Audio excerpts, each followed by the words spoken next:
तो हेलो दोस्तों, जय श्री महाकाल। स्वागत है आपका 5 मिनट टॉप 10 करंट अफेयर्स में। तो दोस्तों, आज हम करने वाले हैं 14 जनवरी के करंट अफेयर, जो कि दोस्तों हर एक करंट अफेयर्स आपके लिए बहुत ही आईएमपी होने वाला है। तो चलिए दोस्तों, बिना टाइम वेस्ट करे क्लास को शुरू करते हैं।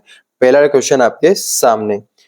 हाल ही में हुए 83वें गोल्डन ग्लोब अवार्ड्स 2026 में बेस्ट एक्टर का अवार्ड किसे मिला? ठीक है, तो बेस्ट एक्टर का अवार्ड जो कि दोस्तों बहुत ए एंड बी को मिला है। ठीक है, यानी वैगनर मोरा को दिया गया है और थिमोथी क्लेमेंट दोनों को दिया गया है। आपको नोट करना है। अगर आपसे दोस्तों कैटेगरी वाइज पूछ लेते हैं तो दोस्तों वैगनर मोरा को ड्रामा कैटेगरी में मिला है और थिमोथी क्लेमेंट को दोस्तों जो कि कॉमेडी कैटेगरी में मिला है। आपको नोट करना है। इसी के साथ दोस्तों और भी अवार्ड्स दिए गए आईएमपी दोस्तों। इसमें बेस्ट फिल्म दोस्तों ड्रामा कैटेगरी में हेमनेट को मिला है। आपको नोट करना है।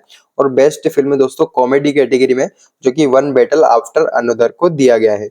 और बेस्ट एक्ट्रेस दोस्तों ड्रामा कैटेगरी में जो कि जेसी बकले को दिया गया है। और बेस्ट एक्ट्रेस जो कि कॉमेडी कैटेगरी में रोज बायरने को दिया गया है। ये सभी आपको नोट करना है, आपसे पूछ सकते हैं। अब देखते हैं दोस्तों आपका नेक्स्ट क्वेश्चन, जो कि हाल ही में the night of the order of the star of the Italy, ठीक है, से किस भारतीय को सम्मानित किया गया है? तो दोस्तों इसका आपको नोट करना है। पहले तो स्टार लगाओ, क्वेश्चन आईएमपी बन सकता है। ये दोस्तों श्रीनिवास डेम्पो को जो कि सम्मानित किया गया है। अगर आपसे पूछ लो दोस्तों श्रीनिवास डेम्पो रहने वाले कहाँ के? ये दोस्तों गोवा राज्य के रहने वाले हैं। इसी के साथ दोस्तों इटली के प्रेसिडेंट का नाम भी बता दो जिसने दोस्तों इस पुरस्कार को इनको सम्मानित किया गया है। इनका नाम पूछूं आपसे? Sergio Mattarella. सर्गियो मैटरेला इनका नाम है। ठीक है, सर्गियो मैटरेला इनका नाम है। आपको ध्यान रखना है। खैर दोस्तों, नेक्स्ट क्वेश्चन देखते हैं आपका। हाल ही में राष्ट्रीय बॉक्सिंग चैंपियनशिप 2026 का आयोजन कहाँ हुआ है? तो राष्ट्रीय बॉक्सिंग चैंपियनशिप दोस्तों इसका आयोजन जो कि नोएडा में हुआ है। आपको नोट करना है। अब दोस्तों नोएडा में तो हुआ है, लेकिन इसका एडिशन कौन सा ये भी आप एग्जाम में क्वेश्चन बन जाते हैं। तो दोस्तों 9th एडिशन इसका है, ये संस्करण है। तो ये भी आपको ध्यान रखना है। ठीक है, अब इसी के साथ दोस्तों इसमें कुछ इंपॉर्टेंट विनर्स रहते हैं, इनका नाम भी ध्यान रख लेना। वैसे तो बहुत सारे हैं, लेकिन कुछ आईएमपी है 3-4, ये आप ध्यान रख लेना। ठीक है, जैसे कि आपका मेंस 50 कैटेगरी में जो कि विश्वनाथ सुरेश बने हैं और मेंस 75 केजी में दोस्तों सुमित कुंदू बने। ठीक है, और मेंस आपके 70 केजी में दोस्तों हितेश गुलिया बने, ये आपके आईएमपी बनेंगे। और वुमेन्स कैटेगरी में दोस्तों 75 कैटेगरी में जो कि लवलीना बोर्गोहेन बने। ये सभी आपके लिए आईएमपी बनते हैं। सभी चीजें आपको नोट करना है। खैर दोस्तों, नेक्स्ट क्वेश्चन देखते हैं आपका।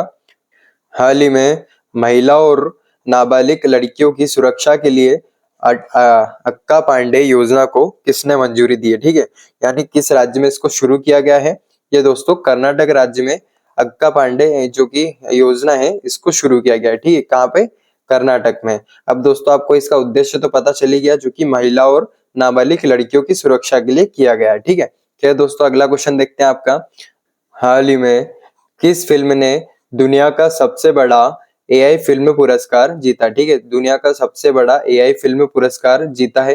ये दोस्तों आपके लिली जो कि फिल्म का नाम है, इसको दिया गया। ठीक है, अब दोस्तों आपसे पूछ ले इसके डायरेक्टर कौन है? तो ये आपको ये भी ध्यान रखना, कभी पूछ ले आपसे, जो कि दोस्तों आपके डायरेक्टर का नाम जुबैर जेलसी है। ठीक है, जुबैर जेलसी डायरेक्टर का नाम है। ये भी आपको नोट करना है। इसी के साथ दोस्तों कुछ आईएमपी फैक्ट बनते हैं दोस्तों। ये कहां पर दिया गया था ये भी पूछ ले आपसे। तो एआई दोस्तों फिल्म पुरस्कार जो कि 1 बिलियन फॉलोवर समिट में दिया गया था। ठीक है, इसी के साथ दोस्तों आपको नोट करना है इसका ये 4th एडिशन था। 1 बिलियन फॉलोवर समिट जो भी आपके लिए आईएमपी बनता है, इसका दोस्तों 4th एडिशन था। और ये होस्ट कहाँ पर दोस्तों? दुबई में इसको होस्ट किया गया था। ठीक है, और इसकी थीम क्या थी दोस्तों? जो कि थीम कंटेंट फॉर गुड थी। ठीक है, थीम इसकी क्या थी? कंटेंट फॉर गुड इसकी थीम थी। ये भी आपको नोट करना है। खैर दोस्तों, नेक्स्ट क्वेश्चन देखें आपका। हाल ही में संयुक्त सैन्य नागरिक संलयन अभ्यास यानी दोस्तों आपका साझा शक्ति कहाँ आयोजित हुआ? ये दोस्तों इसको वन लाइनर फॉर्मेट में याद रखना, जो कि महाराष्ट्र में इसको जो कि आयोजन किया गया है। कहाँ पे दोस्तों? महाराष्ट्र में साझा शक्ति जो कि एक्सरसाइज का आयोजन किया गया है। ठीक है, नेक्स्ट क्वेश्चन देखिए आपका। हाल ही में पहला तितली अभ्यारण्य यानी दोस्तों आपका जो कि अरालम तितली अभ्यारण्य, ये दोस्तों पहला तितली अभ्यारण्य है। इसको किस राज्य में है? इसको अरालम कर लेना, ये अरालम लिखा है, अरालम तितली अभ्यारण्य जो कि दोस्तों किस राज्य में है? ये दोस्तों आपके केरल राज्य में इसकी स्थापना की गई है, ठीक है। और अगर दोस्तों कुछ आईएमपी फैक्ट्स बनते हैं आपके, ये भी नोट करना है इसके साथ, जैसे कि इंडिया का दोस्तों पहला बर्ड सेंचुरी आपसे पूछ ले, यानी पहला पक्षी अभ्यारण्य आपसे पूछ ले दोस्तों, जो कि 1936 में इसकी स्थापना हुई थी। वेदांतंगल दोस्तों बर्ड सेंचुरी, जो कि तमिलनाडु में आपको नोट करना है, ठीक है। और दोस्तों इंडिया का पहला नेशनल पार्क आपसे पूछ ले, जो कि 1936 में इसकी भी स्थापना हुई थी।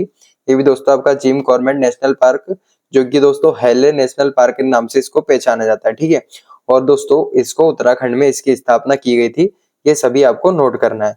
अब नेक्स्ट क्वेश्चन की ओर बढ़ते हैं दोस्तों। आपका हाल ही में सेकेंड भारत अंतरराष्ट्रीय चावल शिखर सम्मेलन का आयोजन कहां पर हुआ, यानी दोस्तों आपका second India national rice summit कहां पर हुआ, ये पूछा जा रहा है आपसे, जो कि वन लाइनर फॉर्मेट में याद रखो। कहां पर दोस्तों? छत्तीसगढ़ में इसका आयोजन किया गया है। कहां पर? छत्तीसगढ़ में। अब नेक्स्ट क्वेश्चन देखिए आपका दोस्तों, हाल ही में यूएन महासचिव पुरस्कार 2025 से किसे सम्मानित किया गया, ठीक है। तो दोस्तों यूएन महासचिव पुरस्कार किसको दिया गया है? स्वाति शांता कुमार को दिया गया है। किसको? स्वाति शांता कुमार को सम्मानित किया गया है। अगर आपसे पूछ ले दोस्तों ये रहने वाली कहाँ की है, ये भी आपसे पूछ ले तो आईएमपी बनती है बेंगलोर की दोस्तों ये रहने वाली, ठीक है। और दोस्तों यूएन के महासचिव दोस्तों, इनके द्वारा दोस्तों ये पुरस्कार दिया गया, आपको नोट करना है, जो कि यूएन के महासचिव है, ठीक। क्या लिख रहा हूँ खैर आप समझ जाना। यूएन के महासचिव दोस्तों एंटोनियो गुटरेस के द्वारा ये सम्मान दिया गया, ठीक है। आपको नोट करना है। नेक्स्ट क्वेश्चन देखिए आपका, हाल ही में डीआरडीओ ने टॉप अटैक कैपेबिलिटी वाली स्वदेशी एमपीए टीजीएम का सफल परीक्षण कहाँ किया है, ठीक है। तो एमपीए टीजीएम का सफल परीक्षण दोस्तों पहले तो जान लीजिए इसका फुल फॉर्म क्या है, यानी इसका मतलब क्या है। Main portable anti tank guided missile इसका फुल फॉर्म और इसका मतलब भी है, ठीक है। अब मेन पोर्टेबल यानी दोस्तों ये इंसान इसको हाथों में उठा सकता है, पोर्टेबल चीजें हैं, इस मिसाइल को हाथ में उठा सकता है, और इस मिसाइल को दोस्तों कंधे पर रखकर लॉन्च किया जाता है, आपने देखा ही होगा। और दोस्तों एंटी टैंक मिसाइल यानी टैंक फोड़ने के लिए यूज की जाती है, और गाइडेड मिसाइल है, ठीक है। तो दोस्तों गाइडेड यानी टारगेट को सेट कर दिया, लेकिन जब मिसाइल लॉन्च हो जाती है उसके बाद भी हम इसको गाइड कर सकते हैं और टारगेट को अटैक कर सकते हैं, ठीक है। खैर दोस्तों कहां पर दोस्तों इसका परीक्षण किया है? महाराष्ट्र में इसका परीक्षण किया गया, ठीक है। आपको नोट करना है, आईएमपी बनता है आपके लिए। तो चलिए दोस्तों क्लास को ज्यादा बड़ी नहीं करते हुए आज की क्लास को यहीं ओवर करते हैं। तो मैं मिलूंगा दोस्तों आपको कल 5 मिनट टॉप 10 करंट अफेयर्स के साथ। तब तक के लिए जय श्री महाकाल, राधे राधे।